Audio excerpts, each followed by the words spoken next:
Firefighters are continuing to work around the clock trying to contain the forest fires in parts of eastern Kentucky. Yeah, take a look at this map. It's from NASA's Fire Information for Resource Management System, and all of the red dots indicate forest fires. State leaders say 55 fires were burning. 26 of them are still active right now, and that includes one in Breathitt County off of Route 1098 just east of Jackson.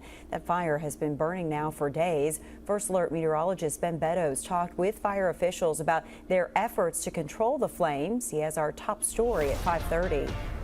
I'm at the Prest Howard fire in Breathitt County, where most of the fire here has been put out.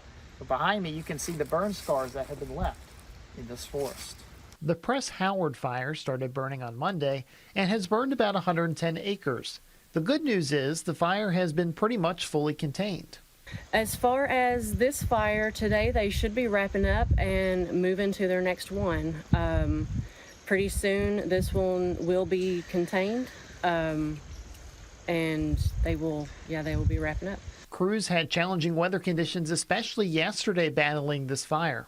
Yesterday they did have quite a bit of wind, especially up here on the mountain, and that caused them to kind of have to backtrack. While the rain will be good at the end of this week, it won't solve all the problems for other fires in the area. These little bit of sprinkles, they may give our crews a little breathing room, but if we don't get some significant amount of rain, it's going to continue as it has been. Reporting from Breathitt County, I'm Ben Beddoes, WKYT.